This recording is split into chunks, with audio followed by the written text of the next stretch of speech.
Hi, my name is Shanna McCoy Rollins.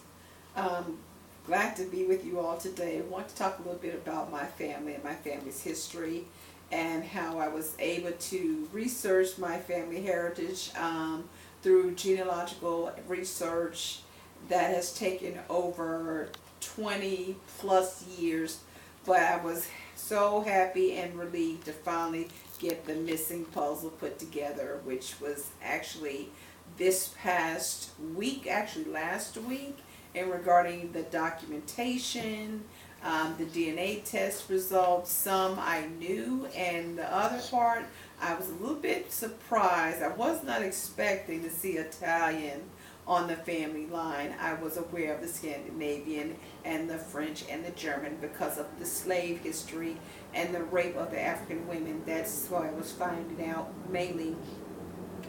Proud to say 35% Nigerian, 85%, it's actually 83.3 sub-Saharan African, but I was kind of surprised to find out that it was 33% European and 16% was the French, and there was like 12, maybe 6% Native American. That was on my mom's side, so I know it's a bit more on my father's side, but I'm so happy to finally get the missing puzzle. I will be 50 years old in the next few months, and I always said when I first started this quest that by the time I was 50, I wanted to complete my quest and my journey.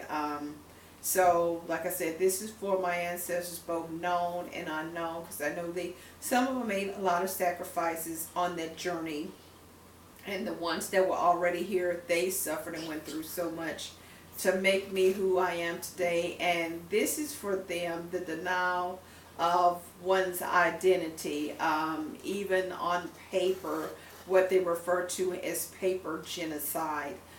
So I'm so happy, once again, can't express that enough to say, thank God, thank the Most High, the Great Spirit, that I was able to finally, now I can say to the ancestors, you now can rest, you now can be at peace, because the daughter or the lost daughter, returned daughter, has now come back and found the missing information to what they already knew they were, who they were, and their language was stripped from them.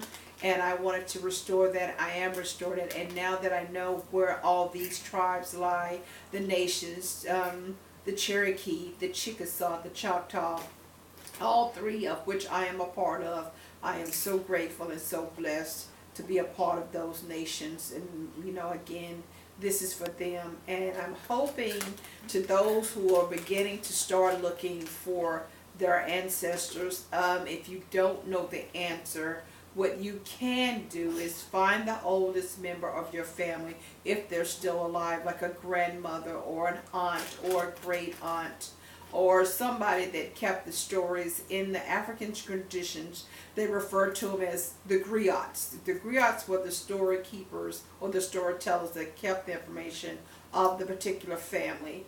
My family, I would like to say that my aunt was the griot, and it was passed down to me actually coming up as a little girl, 8, 9, 10 years old. I would spend a lot of time with my aunts and uncles, mainly my great aunts or uncles, being 8, 9 years old, being around a bunch of 80 and 90-year-old women.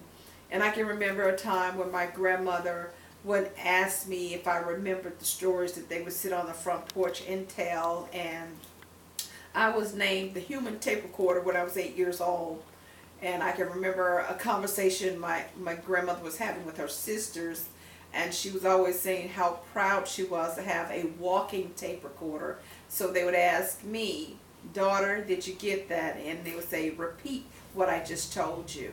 So I would always, at every family function, be the one that had to repeat all the stories that I was told, and it just stuck. So now that I'm an adult, I'm like, I just took all that my grandmother told me, the women and the men in my family, and I said, you know what, I gotta find documentation. So again, I say to you, start with the relative. If you can't go there, start with a birth certificate if they're alive.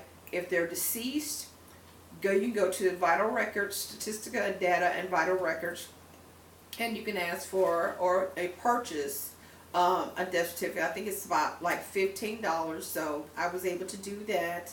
I have my father's birth certificate. I have my mother's birth certificate, but I do not have my grandparents' birth certificate. I have my grandparents' death certificate, but I don't have their birth certificate. Great grandparents' information, I have the information on the census of what they were identified was with mulatto. That was a term that they used very often back in the day. If they didn't call you a mulatto, they referred to you as Negro, colored, or black. Me, since I was born in '69, they refer to me as colored because my father was of Native ancestry and a lot of other different things that he came from. They just put on his birth certificate Native American or American Indian. My mother was identified as a Negro. So they identified me as colored. So I was able to take my birth certificate